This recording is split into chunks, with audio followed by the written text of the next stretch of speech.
Bismillahirrahmanirrahim. Alhamdulillahi rabbil alamin. Wa bihi nasta'in ala umurid dunya waddin. Wassalatu wassalamu ala asyrafil mursalin wa ala alihi wa ashabihi wa man tabi'ahum bi ihsanin ila yaumiddin. Subhanaka la ilma lana illa ma 'allamtana innaka antal alimul hakim. ولا حول ولا قوة إلا بالله العلي العظيم. اللهم إنا نسألك علما نافعا ورزقا طيبا وعملا متقبلا اللهم آمين. أما بعد. Alhamdulillah. Bahagia sahabat saya Encik Zul yang saya kasihi, saya muliakan, tuan-tuan dan puan-puan sidang jemaah, hadirin hadirat yang dirahmati Allah Ta'ala sekalian. Alhamdulillah, Alhamdulillah. InsyaAllah hari ini saya nak kongsikan kepada tuan-tuan dan puan-puan kisah Nabi Ayub AS. Kisah Nabi Ayub AS. Yang mana kisah Nabi Ayub AS ni ada disebutkan dalam surah Al-Anbiya ayat ke-83 dan 84, dan juga dalam surah Sad ayat 41 hingga ayat 44. Itu antaranya. Dalam ni hadis Nabi SAW dari Abu Hurairah radhiyallahu anhu. An Abi Hurairah radhiyallahu anhu anin Nabi sallallahu alaihi wasallam qala. Daripada Abu Hurairah radhiyallahu anhu, daripada Nabi sallallahu alaihi wasallam bersabda, bainama Ayyub yaghtasilu uryana. Kata Nabi sallallahu alaihi wasallam, ketika Nabi Ayyub sedang mandi uryanan, telanjang, tidak berpakaian. Zaman syariat terdahulu tak ada masalah. Syariat Nabi Ayub, Nabi Musa alaihissalam, sesama jantina mandi tak pakai surat benang pun boleh. Itu syariat terdahulu. Tapi syariat sekarang, syariat Nabi kita sallallahu alaihi wasallam, laki dengan laki pun mesti tutup pusat hingga lutut. Perempuan yang muslim dengan perempuan yang muslimah dengan muslimah pun pusat hingga lutut. Bahkan lebih baik berpakaian lebih sopan lagi. Ini kisah terdahulu. Nabi Ayub alaihissalam ketika mandi untuk menyembuhkan dirinya tu, lepas dia nak sembuhkan dirinya, Allah Ta'ala bagi kesembuhan, suruh mandi tu, dia mandi tidak berpakaian. Tengah-tengah mandi, kata Nabi SAW, kharra alaihi rijlu jaradin min zahab. Kata Nabi, tiba-tiba berguguran ke atas Nabi Ayub sekumpulan belalang yang terbentuk dari emas. Tiba-tiba ketika Nabi Ayub mandi, tengah mandi yang menyembuhkan dirinya tu, tiba-tiba jatuh belalang yang diperbuat daripada emas, jatuh daripada langit, jatuh kat dia, jatuh. Ni hadis sahih, tuan-tuan ya. Kemudian faja'ala yahthi fi thawbihi fanadahu rabbuhu. Nabi Ayub pun segera mengutipnya dan meletakkannya ke dalam pakaiannya. Dijadikan pakaiannya tempat untuk kumpulkan belalang, letak dalam bajunya untuk senang nak bawa pergi. Kemudian kata Nabi, fanadahu rabbuhu. Kemudian Allah Ta'ala menyeru Nabi Ayub. Apa kata Allah Ta'ala? Ya Ayub, kata Allah Ta'ala, wahai Ayub, alam akun agnaituka amma tara. Bukankah aku sudah mencukupkanmu dengan memberi kesembuhan? Sebab masa tu Nabi Ayub mandi tu, mandi yang nak menyembuhkan dia tu. Kata Allah Ta'ala, tidak cukupkah aku mengkayakan kau dengan memberikan kesembuhan tadi? Kata Allah Ta'ala. Kemudian apa jawab Nabi Ayub? Nabi Ayub jawab, bala ya Rabb, walakin la ghina li an barakatik. Rawahul Bukhari. Nabi Ayub jawab apa? Bahkan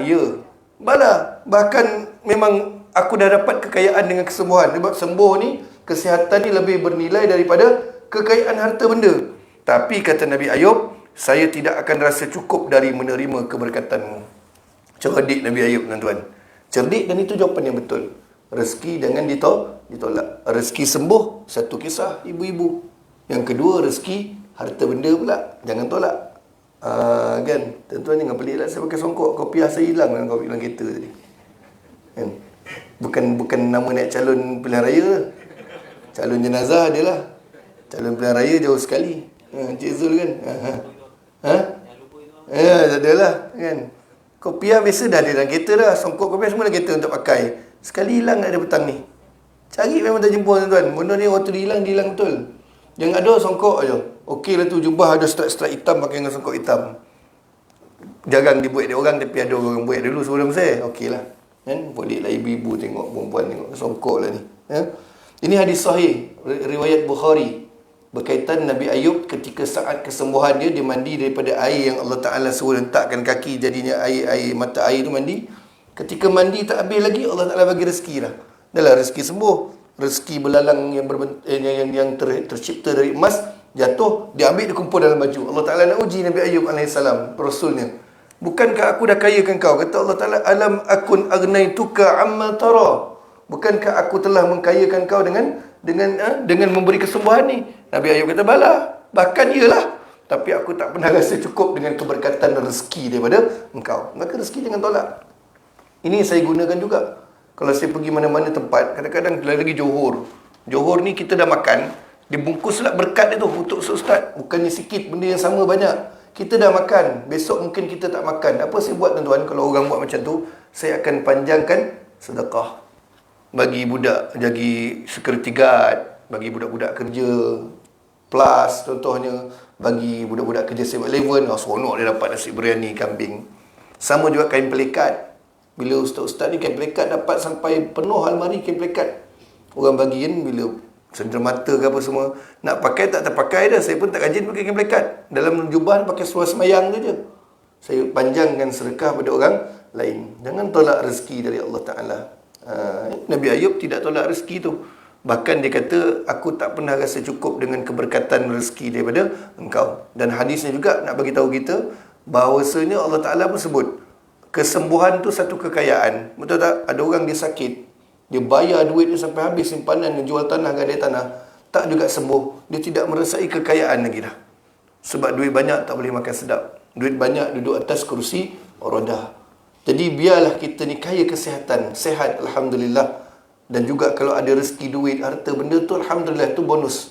Tapi Tuhan bagi sihat pun kena ucap syukur alhamdulillah. Okey, ni keterangan dia, ibu-ibu, bapa-bapa, panjang. Itulah menjadikan kuliah kita malam ni ya. Nabi Ayub diuji dengan kesakitan selama kira-kira hampir 18 tahun. Sedangkan masa diuji tu umurnya hampir lebih kurang 70 tahun. Kenapa dia tidak berdoa saat dia diuji? Kata Nabi Ayub ketika bininya tanya, engkau seorang rasul, engkau seorang nabi, engkau doa mesti makbul punya. Kenapa engkau tak minta kepada Allah Ta'ala untuk sembuh? Mintalah sekarang. Kata Ayub, aku bukan tak nak minta, tapi aku malu dengan Allah Ta'ala sebab dia bagi aku kaya, senang, harta benda banyak semua. Hampir umur aku 70 tahun. Sekarang sakit baru nak dekat 18 tahun, aku dah nak mengalah. Aku malu nak minta kepada Allah Ta'ala. Itu seorang rasul punya akhlak, adab dia, rendah diri, tawaduk. Tapi kita ni hamba yang biasa ni, bila sakit minta cepat pada Allah Ta'ala, minta kesembuhan kan. Jangan kata biarlah sakit ni 10 tahun dulu. Jangan, kita tak level-level Nabi-Nabi. Tapi tu Nabi Ayub AS. Dan kisah tu juga, dia merajuk dengan bininya. Dia suruh, dia kata kat bini dia, dekat nama bini dia Rahmah. Kata kat bini dia, kenapa kau tanya macam tu? Engkau dah tak sanggup nak jaga aku lagi ke? Sekarang ni, kau keluar daripada rumah ni. Aku tak nak tengok muka kau. Nabi Ayub rasa macam bini dia tak sanggup nak jaga dia. Tu suruh doa, minta sembuh tu. Kalau kau tak keluar, aku pukul kau 100 kali, dia kata. Tapi bini tak keluar juga. Dan Nabi Ayub tengah sakit, manalah nak mukulnya. Sebab tu juga keluar ayat tentang kafarah sumpah tu. Dia langgar sumpah. Sebab dia bini dia tak keluar daripada rumah dan dia tak pukul bini dia. Jadi Allah Ta'ala minta gantikan juga apa yang dia sumpah dan langgar tu dengan jerami daripada gandum. Jerami kan tangkainya kecil je kan. Ambil 100, letak sentuh je kat kaki, selesai. Dia bersumpah, kalau kau tak keluar dari rumah, aku watan kau. Watan pukul dengan 100 kali, dia kata. Sebab dia ingat bini tak sanggup jaga dia. Tapi ada kisah-kisah orang Melayu kita tuan-tuan, mengatakan Nabi Ayub ni bini pun tak sanggup nak jaga dia. Ini mana tu kisah tu tak betul. Kisah yang paling tepat sekali, Nabi Ayub bininya ni jaga sampai dia sembuh. Nama bininya Rahmah. Siapa nama Siti Rahmah, jangan ingat tak glamour. Siti Nurhaliza tak ada nama bini Nabi Siti Nurhaliza. Tapi Rahmah ada. Nenek-nenek kita banyak nama Rahmah kan. Rahmah, Aminah, orang dulu-dulu. Orang dulu-dulu bagus. Namanya ambil daripada sirah-sirah. Bagi nama Ummu Kulthum, nama anak Nabi. Bagi nama Ruqayyah. Ruqayyah ni orang Melayu jadi Rogayah, betul tak? Ruqayyah ni anak Nabi SAW. Fatimah orang dulu-dulu, betul tak? Orang sekarang je. Tadi saya ceramah dekat dekat KL, kat Seri Perak, SK Seri Perak kat Sentul. Saya panggil lah seorang budak lelaki ni, datang dekat depan, tanya siapa namanya. Bukan main panjang tuan-tuan. Tengku apa, 6 patah perkataan kelima. Last sekali panggil Eli. Apa Eli pun dia tak tahu.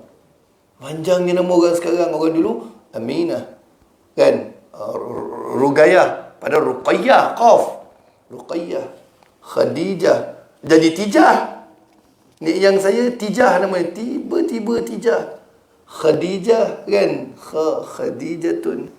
Sedap-sedap nama dulu. Rahmah nama isteri Nabi yang menemani suaminya, isteri kepada Nabi Ayub alaihissalam. Rahmah namanya. Ya? Jadi hampir 18 tahun. Akhir sekali kenapa dia minta sembuh? Sebab penyakit telah mengganggu dia punya ibadah. Jadi tuan-tuan kalau nak berubat lutut ke, nak jumpa Chris Leong yang meletup-letup badan ke, RM3,000 satu sesi ibu-ibu. Ada berani. Tolak satu gelang, pergi letup-letup. Kalau duit simpanan banyak, luaklah 3K daripada simpanan. RM3,000 ya. Saya cuba tanya untuk bapak mentua saya, dia nak cuba minta tolong tanya. Tanyalah PM dan nombor PA-nya. RM3,000 satu sesi. Kalau orang luar bayar dalam bentuk dolar. Dia dah bukan level biasa-biasa. Tapi ramai juga orang kita yang lain belajar benda yang sama. Letup-letup, betulkan sendi tu sebiji. Tapi harga masih munasabah lah.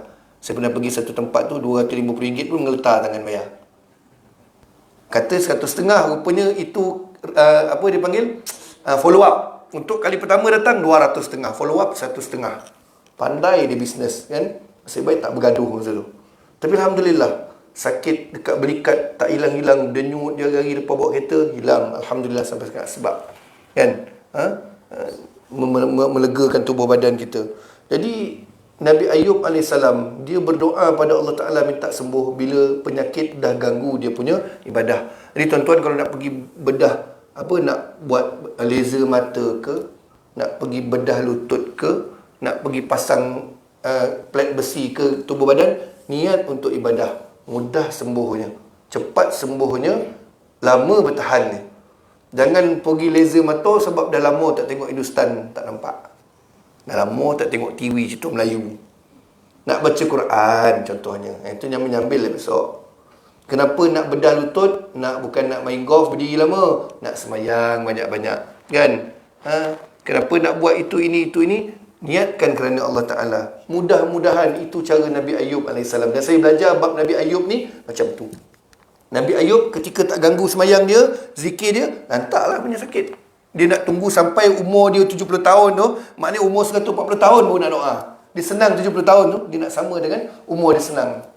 Tapi tahun ke-18, alamak, penyakit dah kacau, aku nak semayang, aku nak baca Quran payah, aku nak zikir payah, maka aku doa kepada Allah Ta'ala. Tapi Nabi, Rasul, angkat tangan, doa on the spot. Masa tu juga Allah Ta'ala beri kesembuhan. Itu kejap lagi kita cerita ayat Quran berapa. Jadi 18 tahun, bukan kejap. Kita 18 hari sakit menderita pun tak senang dah. Tapi tuan-tuan, baru ni ada seorang ustaz, dia pakar, dia pensyarah Husim, pensyarah kanan Husim, bidang Quran dan Sunnah. Dia pakar hadis lah, hadis dan Quran, pastilah Quran kan. Dia bahaskan tentang satu hadis. Ada seorang wanita tua yang berpenyakit, dia panggil apa? Sawan. Daripada kecil sawan. Umur dah tua dah. Sawan daripada kecil, berubat macam-macam tak boleh. Kemudian datang jumpa Nabi SAW. Dia kata, Nabi ni kalau berdoa mana tak makbulnya? Minta Nabi doakan dia sembuh. Nabi tanyalah, berapa lama kau sakit? Sakit daripada kecil. Dah macam-macam berubat dah. Tapi tak elok-elok agak sawan. Kena sawan. Kata Nabi, engkau sabar sikit lagi, syurga untuk engkau. Perbahasan hadis tu rupanya, kalau kita ni dah 1 juta jenis ubat, 1 juta dah try, duit sampai gadai tanah habis, kita sabar dengan penyakit kita tu. Lagi-lagi doktor kata tak ada harapan, berubatlah semampu yang boleh. Kita mati, syurga Allah Ta'ala bagi kita. Sebab ada orang terlalu push dirinya, betul tak? Dah habis segala ubat, banyak try, sampai cari lagi tu. Akhir sekali boleh sampai mensyirik Allah Ta'ala, kita risau tu, betul tak? Asal ikhtiar dia buat, sekali salah jalan. Ada hadis yang bila mana dah terlalu semua, katakanlah ubat untuk penyakit ni ada 1000 jenis, 1000 dah try, doktor check, masih tak berubah penyakit tu. Kan, duit dah habis, badan dah tak tahan dah. Lagi macam kanser kan, kemoterapi dah, radioterapi dah habis, dah mengebak. Sabar. Makanlah ubat-ubat harian itu kan. Kata Nabi, sabar. Sikit lagi sabar, syurga untuk kau pada kat makcik tu. Sebab ada orang terlalu push, tekan dirinya untuk sembuh. Sampai satu tahap, sampai dia bertikaikan Allah Ta'ala. Tu hati-hati. Ada hadis tuan-tuan. Perbahasan tentang ikhtiar sampai satu tahap, sabar dengan penyakit kita, syurga untuk kita. Lagi doktor kata, habis dah ni, merebak seluruh badan dah ni. Na'udzubillah. Kata doktor, tak ada harapan. Kita makanlah apa vitamin yang ada ikut kemampuan kita, sabar. Bukan pergi cari seberang laut kan, sampai terpaksa naik kapal terbang 20 jam, masuk hutan belantara, jumpa Tok Bomoh, jumpa pakar itu ini. Bukan macam tu. Sebab makcik tu punya penyakit dah mustahil untuk diubati dari segi sainsnya. Sawan sejak kecil. Sawan ni payah nak sembuh tuan-tuan. Nak bedah pun tak sembuh dia. Ustaz tu bahaskan. Best sebab dia ni doktor pensyarah kanan. Cara dia syarah tu sedap. Tapi sampaikan orang kampung ngantuk dia. Apa ustaz ni cakap ni? Lawak pun tidak, apa pun tidak. Tapi saya mencatat banyaklah dapat ilmu malam tu. Dan tentang berikhtiar ni. Sebab wujud orang zaman sekarang. Apa ubat dia tak try. Berjuta bayar. Tapi dengan Allah Ta'ala belum cukup ikhtiarnya sama macam, mintanya sama macam dia berubat tu. Zikir dia berapa, baca Quran dia berapa. Sedangkan di saat kita diuji penyakit yang bahaya tu, kita risau bila-bila kita boleh pergi. Maka bersedialah sebanyak yang boleh. Kena sama konsistennya. Ramai yang saya jumpa macam tu. Berubat sampai hilang dia punya tawakalnya pada Allah Ta'ala tu. Sebab itulah dulu kat kampung saya ada nenek, dia ni pandai lah. Dia ni mungkin orang yang tak campur orang, tak banyak bercakap, semayang jaga. Dia baca bismillah, dia baca ayat-ayat Quran, baca bismillah, baca selawat kata Nabi. Dia ambil kunyit, kalau orang demam tak elok hari-hari ni, dia baca kat kunyit tu, baca bismillah. Saya dengar lah dia baca bismillah. Dan ada orang dia semayang, dia baling lambung macam ni. Mana yang terlangkup, buang di bumbung. Yang terlentang, sapu di sendi. Itu ikhtiar lah. Kunyit tu asbab, kunyit hidup. Habis kuning-kuning leher aku kan. Nak cerita orang kita ni pergi doktor tak nak. Sepatutnya itu ikhtiar selepas berjumpa doktor. Banyak hari makan ubat tak boleh, ikhtiar. Dia pun baca ayat Quran, ruqyah. Cuma jadikan asbab perantara je. Kunyit hidup nak sapu dekat, kunyit ni benda basiat, sapu dekat sendi. Tak ada masalah pun dari segi kunyit tu. Tapi ada sepupu saya, masa tu umur saya 20 tahun, 19 tahun, dia demam. Tapi dia tak nak makan ubat doktor. Dia yakin kunyit tu je boleh sembuh dia. Aku kata payah betul lah. Kita dah pergi belajar tahun 1 dekat Jordan masa tu. Kita tak naklah benda macam tu kan. Kunyit tu je. Padahal pergilah klinik dulu kan. Mak kita pula suruh kita pergi ambilkan ubat tu. Orang kampung panggil keteguan, ubat keteguan. Mak ibu kata taat susah pula. Dia bukan suruh saya pergi sembah kunyit. Tapi saya malas benda tu. Saya kata macam lah mak, kita kau tim. Kau tim apa? Saya baca. Kau tahu ke baca bang? Dia kata, ingat lagi. Saya baca lah. Selawat kata Nabi, baca bismillahirrahmanirrahim, baca lah doa syifa sikit. Tapi saya tak lambung kunyit tu, sebelah dua nak ambil. Malas aku nak lambungnya kan. Malas saya nak lambung. Ambil sebelah. Bagi dekat makcik. Bagi dekat mak saya. Mak saya bagi sepupu saya. Mak bagi je kata. Jangan risau, kita dah ikhtiar. Tak apa bang, tak apa. Dia amanah dia. Tak apa. Abang pun boleh baca Quran juga. Apa jadi ibu-ibu? Sembuh. Dengan izin Allah Ta'ala. Psikologi je. Dia selagi tak dapat kunyit tu, daya nak lawan penyakit tu belum datang pada dia. Betul tak? Penyakit ni daya melawan dari dalam kita. Kerohanian kita kan, spiritual kita. Amboi, dia nak kunyit juga tuan-tuan. Mungkin tempat lain ada juga ikhtiar tu. Kunyit sapu dekat sendi kalau demam. Keteguan kata orang. Mungkin potong-potong balik lambat maghrib. Macam-macam. Jadi itulah. Kita ada kaitan tu dengan cerita Nabi Ayub AS ni. Maka yang tinggal isterinya yang bernama Rahmah dan 2 orang sahabat saja. Itu yang bersama Nabi Ayub AS. Bila sakit ni, masa itulah kita nampak kawan sejati tuan-tuan. Sahabat sejati. Betul tak? Waktu kita sihat, contohlah macam Cik Zul cakap tadi kan. Jadi calon ke ustaz, semua angkat kita. Waktu kita tak ada apa-apa, jatuh, bangun sendiri. Dan Nabi Ayub 3 saja yang tinggal dengan dia. 3 orang, isteri dan juga 2 orang sahabatnya. Sepanjang 18 tahun sakit. Orang kampung semua tak nak dekat. Itu ujian Nabi Ayub AS. Jadi terbatallah kata-kata orang kita, Nabi Ayub punya isteri meninggalkan Nabi Ayub AS. Dia tidak pernah tinggalkan walaupun dihalau. Dan Quran ada rakamkan. Sampai Nabi Ayub bersumpah, kau tak keluar, aku pukul kau, aku rotan kau 100 kali. Setia seorang isteri. Jadi sepanjang Nabi Ayub diuji tu, Nabi Ayub bersabar. Allah Ta'ala menyayangi Nabi Ayub ni dengan meninggikan darjatnya. Penyakit ujian ni darjat Allah Ta'ala tinggikan. Sebab tu saya bila ada orang sakit kanser ni, Saya ceritakan benda-benda yang baik-baik. Pertamanya, sakit kanser ni boleh termasuk dalam orang yang mati syahid. Dia sakit dari dalam, kan, sakit dalam perut ni. Kanser, dia sakit dari dalam. Ya, satu, kan, kalau dia jaga solat apa semua, dapat syahid akhirat. Yang mana mati dimandikan macam biasa. Tapi kelebihan di alam kuburnya sama macam orang yang mati syahid. Nombor dua, Nabi sebut dalam hadis yang lain, orang Islam ni, orang mukmin ni, orang beriman ni, walau tertusuk duri sekalipun, satu keampunan dosa untuk dia. Maka sakit kanser ni lagi dahsyat, ibu-ibu, betul tak? Teruk, kan? Nombor tiga, Nabi janjikan syurga. Kalau dia dah ikhtiar, dah tahap 4, dah tak ada harapan, doktor cakap, sabar sikit lagi. Itu orang-orang sawan tu, sabar sikit lagi makcik, syurga untuk kau, kata Nabi. 3 benda. Dan jadi kita nak bagi motivasi, kan? Bukannya pergi jumpa orang tu, lawat orang kanser, kita makan lebih bihun goreng berbanding rumah pula. Kita ziarah orang sakit, orang rumahnya sediakan makan. Bukan main seronok makan. Wah, makan bihun goreng sama orang. Orang sakit ni jangan bising-bising benar, ibu-ibu, bapak-bapak. Ziarah orang sakit ni jangan lama-lama, jangan bising-bising, jangan banyak sangat bercakap sampai menggurus hati dia, bagi kata-kata motivasi. Dah dihidang tu, makan sikit. Ini makan, Masya Allah. Macam tak nampak keinsafan langsung orang sakit tu. Makan lagi. Kokil tak? Kokil lah. Aduh, orang sakit pun stres tu kan. Sekarang bila-bila borak kan, mulut tak ada jaga dah. Contohnya, doktor cakap apa? Doktor kata macam ni. Itulah, bapak mertua aku arwah tu doktor bagi 6 bulan. 2 bulan aja dia dapat. Astagfirullahalazim.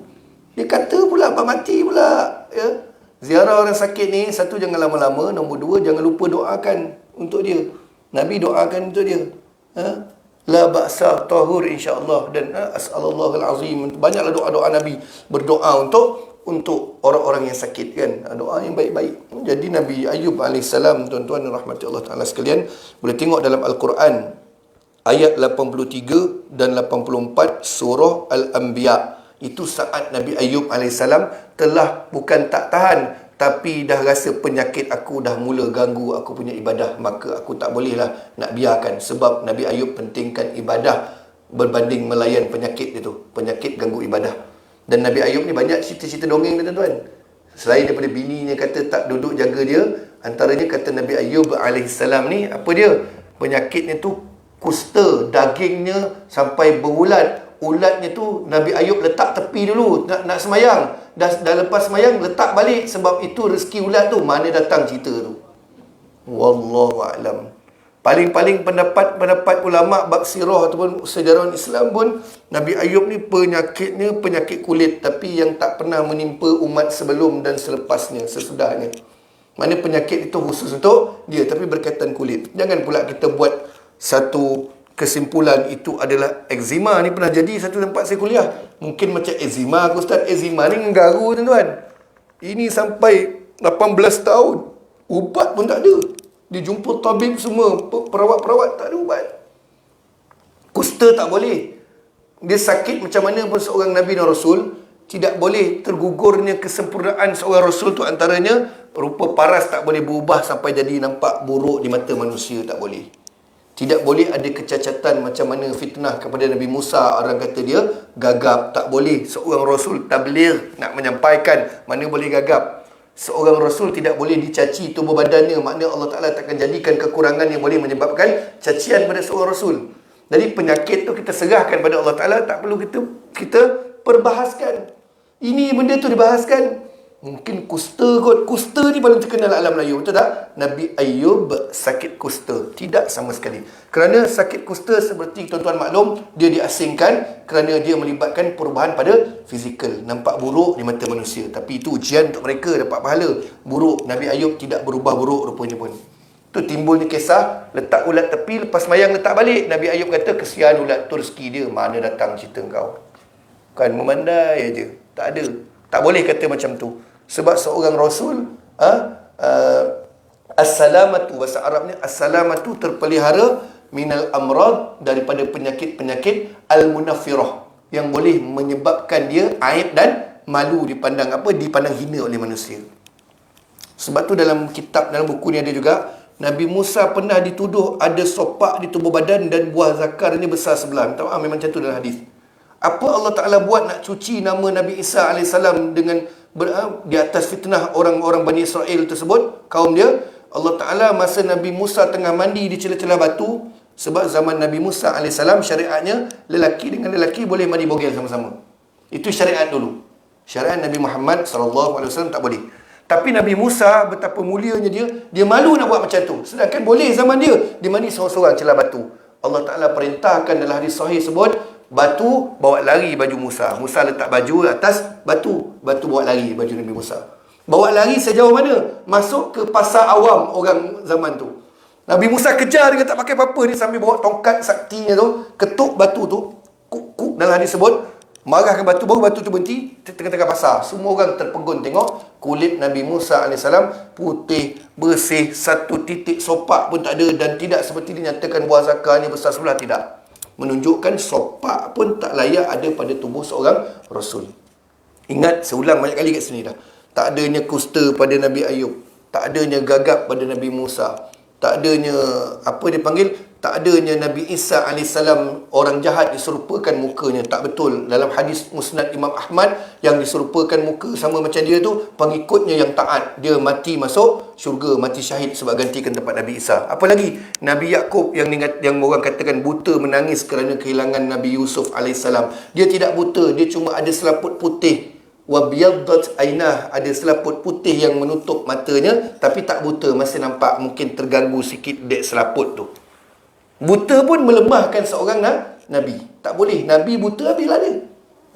Banyak Nabi Yaqub katanya buta. Tidak. Jangan sesuka hati nak melontarkan satu penyakit pada seorang Nabi dan Rasul. Apa hukum dia tuan-tuan? Kalau dah tahu tapi nak cakap juga, lantak pilah aku nak abang juga dia sakit kusta, boleh jatuh hukum kufur sebab menghina seorang Nabi dan Rasul. Berat bab tu tuan-tuan. Tapi kadang-kadang main cerita je kan, kusta. Saya ingat masa budak-budak kata Nabi Ayub itu kusta. Jadi ayat 83 dan 84 surah Al-Anbiya, Allah Ta'ala berfirman, wa ayyuba, dan Nabi Ayub menyeru Tuhannya, iznada rabbahu anni massaniyad-dur. Aku ni Nabi Ayub AS menyeru pada Tuhannya, wahai Tuhan, anni massaniyad-dur, pada diri aku ni ada halangan untuk ibadah. Ad-dur, dur ni halangan, penyakit yang menghalang aku untuk buat sesuatu ibadah lah maknanya. Wa anta arhamur rahimin. Sesungguhnya dan engkau lah Tuhan yang maha penyayang daripada semua yang penyayang. Penyayang di atas yang penyayang. Wa anta arhamur rahimin. Inilah doa.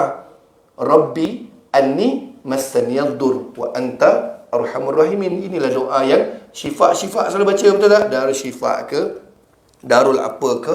Ini salah satu doa Nabi Ayub yang dijadikan doa syifa, ayat 83 surah Al-Anbiya yang perawat-perawat baca. Rabbi anni massaniyad dur wa anta arhamur rahimin. Ambillah keberkatan doa Nabi Ayub tu. Kan tiba-tiba gatal, dah sapu mau pikul, dah lama tak jumpa mau pikul kan. Rabbi anni massaniyad dur wa anta arhamur rahimin. Nabi Ayub masalah kulit yang tak pernah timpa mana-mana orang pun sembuh baca doa tu. Kita kena gigit apa? Gegator.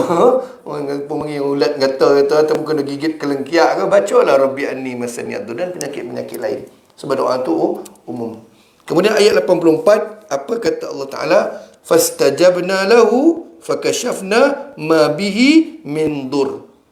Guna huruf fa. Fastajabna. Kalau guna huruf fa ni on the spot Allah Ta'ala makbulkan.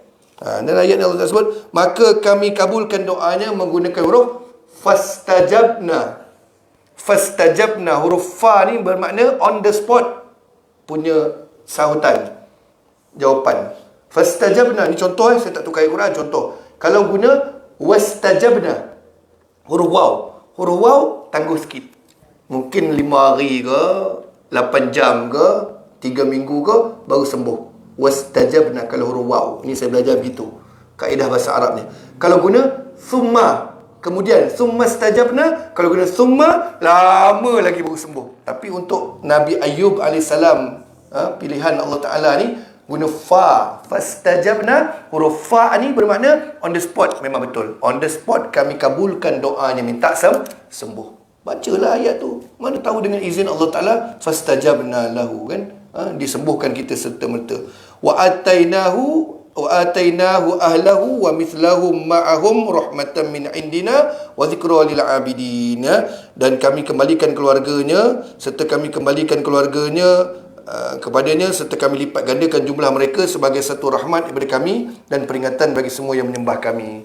Dan ayat 84 tu bukan saja disebut sembuh serta-merta, dan Allah Ta'ala bagi tahu keluarganya. Maksud keluarga siapa? Kembalikan kehidupan bersama dengan isterinya seperti sebelumnya, dan kembalikan anaknya. Nabi Ayub diuji dengan apa? Penyakit, harta benda total loss, dan juga anaknya 12 orang mati serentak. Tapi Allah Ta'ala gantikan dengan selipat kali ganda lagi. 12 anaknya meninggal, digantikan dengan 24 orang yang lahir selepas tu.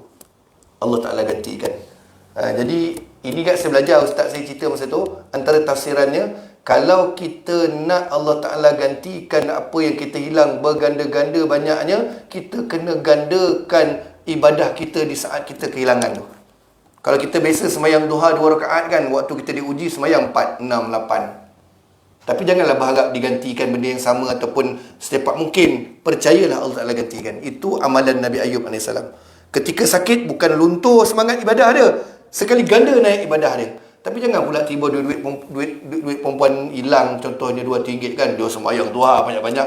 Mana ni ustaz, tak ganti PAT lagi pun. Kan sale lah kena ganti kan. Digantikan dengan ketenangan, digantikan dengan kesihatan, tapi digantikan Allah Ta'ala. Nabi Ayub. Masa saya belajar tu, bab tafsiran ni, Nabi Ayub AS ni, selain daripada belalang yang jatuh daripada atas langit tu, dia buat daripada emas tu, rezeki Allah Ta'ala tu, bila orang tahu dia sembuh, orang kampung semua datang rumah dia, bawa hadiah, syukur, tanda kesyukuran dia sembuh. Lepas orang balik, dia kira apa dia dapat tu, ternyata harta benda yang dihilang dulu, selipat kali ganda lagi. 2 kali ganda Allah Ta'ala gantikan melalui pemberian orang tu. Jangan, kalau kita hilang sesuatu ni, gandakan ibadah, Allah Ta'ala gantikan berlipat kali ganda daripada apa yang kita hilang.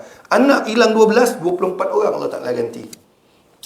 Jadi itu kelebihan Nabi Ayub AS dalam ayat 83 dan 84. Itu saya jelaskan. Satu doa, Rabbi anni massaniyaddur wa anta arhamur rahimin. Kemudian kenapa Allah Ta'ala jawab dengan fastajabna, dan kami kabulkan doanya menggunakan fa, kerana fa serta merta on the spot dapat. Dengan cara apa? Allah Ta'ala perintahkan hentakkan kaki, perlahan cukup, hentakkan kaki ke tanah, keluar mata air, mandilah ujung rambut sampai ujung kaki. Itu nak cerita apa ibu-ibu, bapa-bapa? Allah Ta'ala kalau nak bagi sembuh kat kita, asbab kecil pun boleh jadi asbab menyembuh. Kan? Ada pernah kisah orang tu mata tak nampak, dia jatuh tergantuk, dahinya bam, mata boleh melihat, sebenarnya jumpa. Allah Ta'ala nak bagi sembuh, dia sabar agaknya, dengan terhantuk boleh sembuh. Ada orang dengan penyakit macam-macam, ikhtiar tak boleh, pergi umrah, minum air zam-zam, minta pada Allah Ta'ala. Setelah banyak berubat di Malaysia, balik doktor kata pertumbuhan dah mengecut, tak payah bedah. Ada juga. Allah Ta'ala nak bagi asbab, semudah memetik jari saja boleh jadi penyembuh pada kita. Sebab tu apa-apa mesti minta pada Allah Ta'ala dulu yang maha memberi kesembuhan. Akidah tu tuan-tuan, Allah Ta'ala memang murka pada orang. Nabi SAW sebut, orang yang nak masuk syurga tanpa hisap ni, antara benda tak boleh buat, syirik. Salah satu bentuk itulah dia. Orang yang selain syirik, orang yang berharap pada sesuatu adalah asbab untuk menjadi penyembuh sesuatu. Bagi dia air yang menyembuhkan, sedangkan air ni asbab. Walaupun air sirap sekalipun, bukan air kosong pun, kalau kita baca, kita doa kepada Allah Ta'ala, jadi asbab menyembuhkan, dia akan menyembuhkan. Kena. Jadi pergi klinik, ingat, aku pergi klinik ni, walaupun klinik yang aku biasa pergi tutup, dengan izin Allah, sembuhkan aku ya Allah dengan izinmu ya Allah, kata. Sebab sama je paracetamol pun baik demam Orang kita ni psikologi tuan-tuan. Kau pergi kliniknya daripada muda dulu, zaman atuk nenek kau, klinik tu lah pergi. Cek ubat, paracetamol sama je klinik lain. Apa dia? Ubat batuk sama je klinik lain. Psikologi. Jangan kata Dr. Azlan tu je boleh sembuhkan mak. Oi, bahaya tuan-tuan. Mungkin serasi cara dia consult, cara dia bagi rundingan, tetapi jangan cakap dia menyembuhkan. Ini bab akidah ni. Sebab ustaz yang datang masjid saya tu menarik ceramah dia, antaranya menceritakan ada 70,000 golongan yang akan masuk syurga tanpa hisap. Hamba Allah Ta'ala ni, ya, akan masuk syurga tanpa hisap, umat Nabi SAW. Nabi sebut dalam hadis yang panjang. Dalam golongan tu, macam-macam jenis dosa dia buat. Tapi satu dia tak pernah, yang antara yang mereka tak pernah buat, antaranya mensyirikkan Allah Ta'ala, berharap pada benda lain yang boleh menyembuhkan, berubat menggunakan besi panas, kan ada hadis ni kan. Itu dia, maka kita elakkan. Maksudnya ustaz tu bagi tahu, dan saya pun lebih pencerahan pada saya juga. Ya, banyak mana dosa kita pun, kalau kita minta ampun kepada Allah Ta'ala, kita buat apa yang Nabi sebut boleh jadi asbab masuk syurga tanpa hisap tu, dosa boleh diketepikan, masuk syurga tanpa hisap. Apa yang disebut dalam hadis tu? Antaranya merapatkan saf ketika solat, meluruskan saf. Jangan main-main. Rupanya Allah Ta'ala nak bagi kita masuk syurga tanpa hisap ni dengan meluruskan saf aja. Orang mana yang paling mudah masuk syurga tanpa hisap? Melalui saf. Zaman sekarang lah, saf dah ada garisan. Hadis takkan kita tak yakin kan? Ikutlah garisan tu, luruskan lah. Memperkemaskan saf. Lagi apa dalam hadis tu? Orang yang mengaminkan, takmin, aminkan serentak dengan imam A dan minnya. Dia mesti serentak lah. Amin, A 2 rakaat, min 2, 4 atau 6 ikut imam. Itu dapat masuk syurga tanpa hisap. Mudah saja Allah Ta'ala nak bagi masuk syurga tanpa hisap. Tapi cuma kita lah lebih sudur dari kuah. Imam dah min, dia min, ada pula pancaragam ujungnya. Relax-relax lah, ikut sama dengan imam. Amin, kan. Pun jadi sebab. Dan hadis lain, orang yang mengenepikan halangan tengah jalan, ada pokok tumbang, dia orang yang bekerja bawa chainsaw ketepikan, pun nak sebab masuk syurga. Orang yang ada anak perempuan 2 orang, Nabi kata seorang pun sama, dia jaga, dia besarkan cara yang dituntut oleh agama, tiket syurga untuk bapanya, ibunya, anak perempuan. Sebab apa tu? Sebab orang Arab jahiliah dulu, mereka sangat anti dengan anak perempuan. Mereka amat allergic baginya anak perempuan bawa malang. Tu yang tanam hidup tu, budaya Arab jahiliah. Jangan ada budaya jahiliah dalam diri kita. Bila anak perempuan berderet 1, 2, 3, 4 berderet, usahlah lagi, tapik lelaki lah. Perempuan ni apa? Dalam Islam tak ada beza anak lelaki maupun perempuan. Perempuan bahaya, lelaki pun bahaya, merempet dah tak ada apa dah. Keturunan tetap keturunan Nabi SAW turun melalui perempuan, betul tak? Sayyidatina Fatimah yang menghasilkan keturunan sampai sekarang ni. Hussein, Hasan semua. Apa tak darahnya? Darah lah tu. Perempuan tak keturunan, bin tak bersambung, tetap darah kita. Jangan anggap anak perempuan susah ke, itu fahaman jahiliah. Walaupun kita tak tanam anak perempuan ini hidup, kita anggap anak perempuan bawa susah. Itu yang 1, 2, 3, 4, 5 perempuan. 6 ni mesti lelaki ni. Usaha lagi, dah umur 40-an pun. Usaha lagi buat anak lagi. Nombor 6, perempuan lagi. Nombor 7 mungkin lelaki. 7 lagi. Kau 6, 10 orang, 10 perempuan. Tak larat dah, kilang tutup. Kan? Nah bang, kilang tutup. Gitu. Rezeki sama je, lelaki perempuan, tak ada beza pun, kan? Itu budaya jahiliah, tuan-tuan. Bukan saya kata tanam anak perempuan. Bila rasa perempuan lagi yang susah jaga anak perempuan, copek lah dia kahwin nak lopehkan dengan ni. Bukan macam tu. Kan saya kata, bab melepaskan tanggungjawab tu tak ada istilah dalam Islam. Tu tak betul. Tanggungjawab. Contoh perempuan tu tak pakai tudung sebabkan didikan bapaknya selama 20 tahun lebih dia duduk dengan bapak dia. Bapaknya mesti tanggung. Tak ada makna suaminya tanggung berpindah dosa tangan, tak ada. Melainkan suami tak nasihat. Kalau suami dia nasihat, habis baik pun, tapi dia tetap degil, laki pun lepas. Itu ceritanya. Orang kita, salam, pindah dah, dosa tanggungjawab. Tak ada. Jadi jangan anggap anak perempuan satu kelemahan. Bahkan Nabi sebut dalam hadis, anak lelaki tak sebut. Anak perempuan, kata Nabi, ada 2 orang anak perempuan. Dalam hadis sebut 2 masuk syurga. Sahabat tanya, seorang pun sama, kata Nabi. Seorang anak perempuan boleh jadi kunci masuk syurga tanpa hisap. Dan banyak lagi sebab masuk syurga tanpa hisap. Memang nak senaraikan terlalu banyak. Bahkan datang hadis yang lain, 70,000 orang tu, orang risau tak cukup. Sahabat tanya, ya Rasulullah, kalau tak cukup macam mana yang 70,000 orang yang ada dekat depan mata kau tu? Kan ramai daripada zaman Nabi SAW sampai kiamat. Tak cukup 70,000 ni berebut kota ni. Kata Nabi, okey, Nabi minta pada Allah Ta'ala doa, minta masuk syurga lagi 70,000 orang lagi. Nak dapatkan 140,000 masuk syurga tanpa hisap. Allah Ta'ala kata, tak boleh. Nabi pun, tak apalah. Tapi, Allah Ta'ala kata, tapi aku berikan 70,000 yang tadi, setiap seorang daripada nombor 1 sampai nombor 70,000 tu, dapat tarik 70,000 orang lagi masuk syurga tanpa hisap. Darab lah ibu-ibu, tak keluar dekat telefon lah. Saya darabkan 70,000 dah 70,000. Tak apa nombor keluar. Saya buat 1, 2, 3. Minta tengok telefon jap. 1, 2, 3. Okey. Tak apa keluar. 70,000. Darab 70,000. Ni keluar Saya pun tak faham. Saya tak pandai matematik. Ayah saya cikgu matematik. Saya tak minat matematik. 70,000 dah 70,000 kan? Berjuta-juta lah kan? Allah Ta'ala sayangkan kita. Nabi sayangkan kita lagi dahsyat. 70,000 sahabat tanya, tak cukup ramai ni. Minta kepada Allah Ta'ala. Minta tambah 70,000. Nabi malu minta 70,000. 140,000. Tak, Allah Ta'ala tak boleh. Tapi setiap seorang daripada 70,000 tu nombor 1 sampai nombor 70,000, tarik 70,000. Lebih daripada cukup kan? Kita lah tu. Amin ya Rabbal Alamin kan? Amin ya Rabbal Alamin. Bukan senang kan? Itulah dia Allah Ta'ala menimpahkan rahmat kepada umat Nabi SAW. Jangan rugikan peluang-peluang tu. Antara sifat umat Nabi SAW, umurnya pendek tapi fadilatnya lebih. Ini ingat betul tak? Umurnya pendek tapi fadilatnya lebih. Sebab Nabi dah sabda dalam hadis, umur umat aku ni antara 60 hingga 70. A'maru ummati, umur umat aku antara 60 hingga 70 tahun. Kalau orang tanya maksimum berapa umat Nabi ni, kalau ikut sunnah Nabi 63, betul tak? Itu selalu diomongkan. Tapi dalam hadis Nabi sebut, umur umat aku ni antara 60 hingga 70, mati dah dia, habis dah dia. Tak panjang. Jadi lebih 70 tu, 71, 72, itu betul-betul subsidi dah tu. Sebab dia dah sunnatul Rasul, sunnah umat Muhammad tu sampai 70. Maknanya kita dapatlah kelebihan berbanding orang lain. Kalau cecah 71, 70 tahun satu hari, alhamdulillah. Yang mana umat Nabi antara 60 hingga 70 tahun. Tapi fadilat lebih. Fadilatnya apa? Buat sikit, dapat pahala lebih. Tapi hadis palsu banyak. Jangan cepat percaya. Buat sikit, balanya lebih. Itu banyak hadis palsu. Kan? Tertinggal solat subuh contohnya. Masuk neraka 70,000 tahun. Contohnya kan.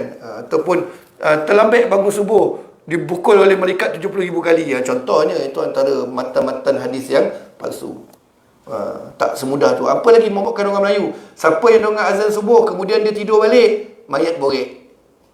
Hadis pun tak ada tuan-tuan. Jangan cakap Al-Quran, hadis pun tak ada. Takut deh dengar azan terlelap, menangis bini kat sebelah. Habislah bang, nanti mati borek lah jenazah abang. Malulah saya. Mana ada tertidur waktu azan subuh, tertidur balik, jadi apa? Jadi mayat berat. Tak ada dah. Jangan comel. Memang borek nangkek. Sebab dalam keranda bosi tu borek. Orang kampung rumah kadang-kadang. Borek lah. Dengar dia berbisik. Memanglah orang tak mula angkek lagi. Kau dah angkek seseorang. Yang keranda besi tu memang berat tuan-tuan. Ibu-ibu betul tak? Memang berat benda tu. Ni katulah mayat orang tu borek. Macam-macam tu. Kono pula ada waktu. Ingat jenazah. Dah angkek ramai-ramai. Ingatlah dia. Bukan pada beratnya tu nak mukum orang punya nasib. Kan, berat jenazah tu orang kita memang gemar betul lah. Lepas tu tengok kubur orang, sempit tak. Pernah jadi tuan-tuan silap ukur. Imam dia gabra silap ukur. Ukur jenazah tu kurang dia punya ukuran dia kan. Jadi kenalah ambil sikit tanah tu buka kan. Dah mula orang sosek-sosek atas kubur dah. Rupanya silap teknikal. Dia tengok cerita tanah kubur mula dah dia. Aku tengok tu. Susah. Padahal memang imam kata silap ukur. Dan pernah jadi kain kapan tak cukup panjang pun silap ukur. Tukang ukur mata rabun. Bagi orang tua untuk sihat tu. 2 kali pernah saya hadap. Sekali kubur tak muat jenazah. Gam-gam kaki macam tu. Ni kan. Ambil sikit pengali ni sikit. Sebab apa? Silap ukur. Satu lagi kain kapan. Comel muka. Orang yang urus tu. Habislah. Dia ingat tanah kubur tu. Rupanya silap ukur kain kapan tu. Relax. Bukan ukurannya pada mayat berat tak berat. Lagi satu, bersih je muka arwah. Dan memang muka handsome tu lah. Janganlah nilai orang daripada muka. Orang beriman ni memang adalah cahaya ni kan. Jangan. Amal tu dalam kubur tu. Malaikat dah tunggu, kita tak tahu kan. Kita yang apa kita wajib buat? Berdoa, Allahumma gfirlahu warhamhu, Allahumma gfirlaha warhamha. Minta ampun untuk si mati. Menghukum bukan kerja kita. Termasuklah risau. Dia ni dulu kuat main judi ni. Dan risau mati kan kepala tukar jadi babi pula. Lah dia pula risau untuk orang. Sejahat manusia pun tak ada pelik pada jenazah dia. Saya pernah jumpa. Tak ada, Allah Ta'ala akan sempurnakan balasannya di hari akhirat. Kalau dia sempat minta ampun, selesai. Apa pula? Tak semudah tu. Tapi tak mustahil berlaku. Sebab apa? Berdasarkan dalil apa? Ketika zaman Nabi Daud AS, manusia pernah bertukar jadi kera. Ketika hidup bukan mati. Hidup-hidup tengah tepuk-tepuk tangan, gelak-gelak, Nabi Daud cakap, berubah jadi kera, berjoget. Tak mustahil manusia nak bertukar kepada jadi khinzir ke, jadi babi hutan ke, jadi anjing ke, tapi tak semudah yang disangkakan. Kan? Janganlah berteka-teki, macam-macam. Jenazah berbau biasa. Jenazah lebih sehari 2 hari dah mula ada bau. Sebab tu segerakan pengebumian. Jangan kita menghakimi jenazah. Jenazah ni apa hukum dia? Kita cakap baik-baik tentang jenazah walaupun dia seorang perempuan. Kan bukan tugas kita. Bahkan kalau nak cerita balasan, orang tak bayar hutang walaupun dia baik, hutang tak bayar. Hutang tak bayar pun jenazah Nabi pernah tak semayangkan. Sampailah ada orang nak tanggung dia punya hutang. Tu orang kita hukum. Jadi tuan-tuan dan rahmati Allah Ta'ala sekalian, itulah dalam ayat 83-84 surah Al-Anbiya, kisah Nabi Ayub AS. Maka Nabi Ayub AS dengan berkat mandi air yang dia hentakkan kakinya ke tanah tu, tiba-tiba keluar mata air tu, sembuhlah dia. Yang mana dia sembuh lebih segar daripada sebelum dia sakit 18 tahun. Yang mana anaknya 12 orang, Allah Ta'ala gantikan 24 orang. Harta bendanya Allah Ta'ala bagi emas bentuk belalang berbuat daripada emas. Sampai dia pungut letak dalam baju dia. Kita kok belalang omeh jatuh bawah robot, tuan-tuan. Lokek Pahang tu pun ada jumpa omeh belakang rumah pun bagi anak-anak balik kampung. Bila viral, kono pagar adik jabatan galian semua. Sebab itu perbendaharaan negara kan dia ada akta dia. Diam-diam lah, dah tahu belakang rumah ada omeh. Kali ni dia malam-malam. Pergi yuh sekampung, boleh kereta cash apa semua, baru dapat 2-3 ketul, tutup dia jabatan. Galian kan ada, kita ada akta ada perbendaharaan negara, walaupun dalam tanah sendirian tak boleh. Kan? Tu kat Pahang ada masuk petro ke? Sebab saya tengok geografinya, Pahang ni lalu jaluran emas. Pahang kena jaluran emas tu. Ni 9 tak ada, jangan ambil pasal lah. Ada tanah seka belakang rumah tu gali cari omeh. Buang emas Baik tanah pisang seka tu jual, dapat duit. Sebab tak kena, saya tengok dalam, saya suka baca berita kan, baca Metro. Dia tunjuk jaluran emas galian kan, dia geologi lah. Geografi ni dia akan tunjuk. Jaluran emas antara kena banyak ke negeri Pahang. Tu Sungai Lembing tu banyak di Lombong juga. Bukan sekadar Lombong apa, emas sekali di Lombong tu. Dia tahu jaluran emas tu ada. Antara yang kena tu belah Uludong, Pahang Uludong, Lipih nama tu, belah sana. Ni 9 tak penuh. Dengan tiba-tiba gali, ustaz kata jajaran omeh gali. Mencangkul angin namanya, buat kerja sesio. Kan, jangan tak ada. Saya membaca lah. Dari segi geografinya ada. Malaysia ni belah Pahang banyak, memang Pahang banyak. Kawan saya yang sana kata kadang-kadang dia gali pasir jumpa emas. Lombong batu untuk batu kerikil jumpa emas tu biasa. Tapi bila jumpa, tutup lah. Itu hak siapa? Wallahualam. Jangan tanya saya. Kan kono pula datang sesatkan kan. Memang dia cakap.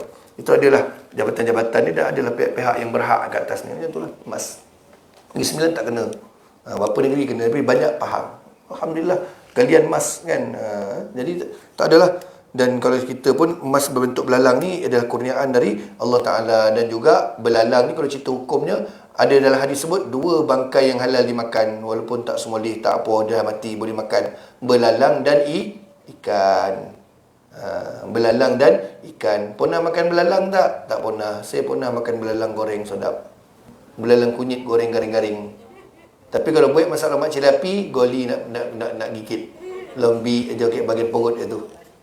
Tapi halal dia makan kan. Tapi tengok jenis belalang kalau Melayu ni, alam Melayu ni, belalang kunyit dah paling selamat sekali kan. Belalang lain takut racun pula. Orang dulu cakap sedap, orang dulu tak ada makanan, dah hadis sebut benda boleh dimakan. 2 bangkai yang halal. Memanglah kita geli, tapi cubalah benda halal. Orang dulu buat masalah mak cilapi, yang saya makan tu goreng garing-garing. Ibu-ibu ni tak payah suruh minta makan belalang lah, minta makan arnab pun tak sampai hati. Alah, sedih arnab. Kalau saya lah, sedap arnab. Pejal daging bawah, goreng tepung pula. Puyuh pun kalah. Kan? Benda halal. Tapi tak larat jangan makan. Kesian tak boleh tau. Kita boleh kambing nama Daisy. Daisy, kambing pakai ribbon kat kepala. Tak boleh dah sembelih tu. Dah panggil Daisy, kambing tu tak ada dah. Kan? John, nama kambing. Tak boleh dah. Sebab tu yang lembu dulu tu, yang lembu sadar yang kat Terengganu tu, dia jual. Sebab apa? Nak sembelih sendiri, anak tak boleh dah sayang. Jadi jual. 10,000 jual, 20,000 lebih kan. Jual juga bapak cakap, banyaklah anak dia nak sayang-sayang pula. Duit. RM20,000 jual kan, orang beli. Cikgu yang beli tu. Baguslah. Korban kena cari binatang yang besar-besar dan gemuk-gemuk. Itu yang dituntut Nabi SAW, tuntut agama kita. Itulah ceritanya belalang. Sama macam biawak padang pasir Dhab. Dhab halal dimakan. Nabi tak makan, tapi Nabi tak larang sahabat makan. Itu perbuatan yang menunjukkan boleh makan. Siapa sahabat yang makan tu? Orang kampung, namanya Sayyidina Khalid ibn Walid. Khalid Walid makan. Ya Rasulullah, join makan sekali. Aku orang bandar. Kan, aku orang Mekah. Tak pandai nak makan benda ni. Benda ni asing pada aku. Macam tuan lah, tak pandai makan landak kan. Orang kampung macam saya makan landak. Tuan, landak ni mahal. Separuh je dah RM20 dah suku badannya. Saya makan. Benda tu halal. Tuan-tuan tak biasa. Nabi kata tak apalah makan habis. Aku tak biasa. Kat situ dalil bolehkan makan. Tapi anak dia kecil seekor pun RM1,500, RM2,000 harga Daripada makan biawak Dhab tu, baik makan kambing golek. Tuan-tuan lah banyak lebih kan. Nak cerita kan. Jadi dapat belalang emas. Bukan belalang kunyit tapi belalang emas. Itu rezeki dari Allah Ta'ala. Sabarnya Nabi Ayub AS. Hilang, sabar, dapat. Kita hilang belum tentu tak akan dapat. Hilang, sabar, mesti dapat balik. Tak dapat sini, dapat di hari akhirat besok. Kan? InsyaAllah. Itulah sebut sedikit. Jadi amalkan doa dari ibu. Saya dengar Allahyarham Ustaz Aruddin pun baca doa ni juga. Dalam doa syifa. Dia kan dari syifa kan. Dia baca antaranya, Rabbi anni massaniyaddur wa anta arhamur rahimin. Itu doa Ustaz Aruddin baca. Kan dari syifa punya pengobatan. Bacalah. Antara yang otai kat Malaysia ni, Ustaz Ismail Kamus pun baca. Janganlah kita baca mentera-mentera. Mentera-mentera tidak diizinkan dalam agama Islam. Kita baca doa daripada hadis dan juga ayat-ayat Al-Quran. Mentera yang tak bunyi, butir, tak jelas, sama sekali tidak diizinkan perbuatannya dalam Islam. Takut berunsurkan syirik-syirik. Contoh, mambang air, mambang api, mambang angin, mambang dari gunung si mambang. Itu tak ada. Piramli nak menggolakkan orang tu, nampak tak? Betapa orang kita ni percaya dengan dukun. Air tak nampak apa, siapa tak nampak anak luar nikah. Nampak. Dia gelakkan orang. Tahun 60-an lagi dia gelakkan orang Piramli. Menteri nikah kahwin, Menteri agama lah kan. Ikut suka aku lah, undang aku punya. Dia gelakkan tuan. Piramli ni bukanlah kata apa, dia punya pandangan dia jauh. Pemikiran dia tajam, kritis pemikiran dia. Dia pergi jalan sekali, dia Turki. Dia jalan Istanbul sekali, jalan Mesir sekali. Dia buat cerita sebiji suasana Arab dia buat. Kelab malam pun Qalabul Malami. Padahal tak ada kaitan bahasa Arab Qalabul Malami pun. Hampir betul. Nah, orang kita Qalabul Malami dia. Kelab malam tak ada kaitan dengan Qalabul Malami tu. Dia punya wajah itu. Ali Baba, Kasim Baba, Podang tu semua. Hanya pergi berjalan sekali je. Dia pernah jalan Mesir, dia pernah jalan Istanbul, Turki. Piramli ni kan, dia dapat idea tu bawa balik Malaysia. Jadi cerita tu, kampung pening lalat lah, apalah macam-macam. Kan? Astagfirullah. Ada orang cakap Piramli ni wali, saya kata melampau, kata dia wali Allah. Tapi dia orang yang banyak menyedarkan orang. Kita doakan untuk dia kebaikan. Melampau lah kata, wali tu yang nampak wali, hanya wali kenal wali. Alim kenal alim, wali kenal wali. Betul tak? Orang yang taksub kata wali. Tak. Kita doakan kebaikan untuk dia. Dia banyak menyumbang peringatan, teguran dalam bentuk filem. Dakwah dalam bentuk filem. Tang joget tak boleh lah ikut dah. Parah kan? Terbang ala burung terbang dia kan. Cerita tu apa tu? Kan? Marah pula menyanyi tu lah. Kan? Macam-macam Albab kan? Anak bapa yang nyanyi kat luar menari tu. Macam-macam. Lupa kan, dah lama tengok kita Piramli. Itulah ibu-ibu bapa sebut sedikit hari ni, insya-Allah. Pengajaran dari kisah Nabi Ayub AS. Maka bagi nama anak Ayub, cucu Ayub, bukan sebarang, tapi seorang yang penuh cekal, sabar kan. Jangan kata nama tak glamour lah, Ayub kan. Ayub nama seorang insan yang dilantik menjadi rasul, yang sabar pada penyakitnya sampai tak nak doa selagi penyakit tak sama dengan umurnya senang. Yang berdoa minta sembuh bukan sebab nak senang lenang, tapi kerana dah tak boleh ibadah. Maka Ayub salah satu nama yang baik untuk dibagi pada anak dan cucu kita. Yang risau kalau bagi nama Israel, risau dan Israel nama cucu Israel main makan takut tu nak makan tak selera. Jibril ada lagi, Syekh Muhammad Jibril ada ke Mesir kan. Israel tak pernah jumpa lagi. Israel kau panggil siapa baru? Kucing dia nama Israel, mampu kan, Israel. Itu jangan tidak lah Israfil ke, janganlah kan. Jibril misalnya, sebab tu ada ulama meletakkan makruh bagi nama orang dengan nama malaikat. Tapi ada sebagai ulama kata tak apa. Tapi setakat saya tengok yang letak nama Jibril ni tak hebat, memang tegar tuan-tuan. Ada seorang anak ustaz saya tu nama Jibril, tiang surau tu banyak ibadah. Jibril betul tuan. Malaikat paling hebat kan. Apa tengah kuliah? Ada tiang je. Bapaknya orang Indonesia tapi dalam murid sini dia apa? Dia kahwin dengan orang Jelabu. Hei Jibril. Bapaknya ni slow lembut. Malu abang. Tanya dia. Pelajar-pelajar ni tangan penuh pakai gigit ni. Jibril lagi gigit. Gigit. Tu orang tua cakap nama baik kan. Oh tegur tuan. Asma, kalau adik saya perempuan nama Asma ni yang apa survival punya perempuan nama kan. Betul kebanyakan Asma ni keras, berani kan. Asma binti Abu Bakar yang hantar makanan di tempat Nabi bersembunyi Gua Thur. Nama membranan tu, panggilan tu penting. Ayah saya cakap bagi nama Asma, jangan selama orang panggil Somak. Aku Somak tengok kau tadi. Panggil Asma. Contoh ni kan. Itu dia Jibril. Panjat tiang surau. Jangan main-main. Ikan bertukar akuarium. Dah besar, dah bujang, dah budak tu sekarang masuk universiti dah. Abang-abang sekolah menengah togor dia gigit tangan. Nak bagi nama Jibril tak apa, sedialah Jibril dengan kita nanti. Kan? Sedap nama Jibril kan, Jibril, Mikael. Tapi orang kita Melayu tiba nak jadi Michael pula dia. Kau bagi nama ikut bahasa Arab betul-betul. Mikael nak gelima-gelima. Michael lah. Joseph lah. Yusuf ikut Quran. Kan? Jangan nak gelima-gelima benar. Larilah daripada perkataan Quran tu kan. Itu dalam bahasa Ibrani. Joseph lah apalah. Yusuf. Jangan nak Joseph benar. Jangan nak Bunyamin benar. Kan? Bagi nama Yakub. Kan? Jangan nama Jacob lah apalah. Itu nama dalam Old Testament, New Testament kan. Nama lah nama yang baik. Cukuplah sampai situ. Moga-moga Allah Ta'ala beri kita kesembuhan daripada penyakit dengan doa-doa dari Al-Quran. Tuan-tuan ikhtiar dunia, ikhtiar juga minta kepada Allah Ta'ala. Mesti seimbang. Kalau seimbang, kalau tak dapat dekat dunia, dapat syurga. Seperti mana yang Nabi SAW suruh makcik tu, sabar sikit lagi, syurga untuk engkau. Sakitnya apa dia? Sakitnya sekadar sawan saja. Bayangan kita, kanser apa semua tu. Moga Allah Ta'ala kurniakan syurga dengan kesabaran kita. Itulah segala yang baik datang dari Allah Ta'ala. Yang buruk itu dari Allah Ta'ala disebabkan kelemahan saya. Takdirnya, aku qali hadza wa astaghfirullahal azim li wa lakum. Wabillahi taufiq wal hidayah. Assalamualaikum warahmatullahi wabarakatuh. Wallahu a'lam bissawab.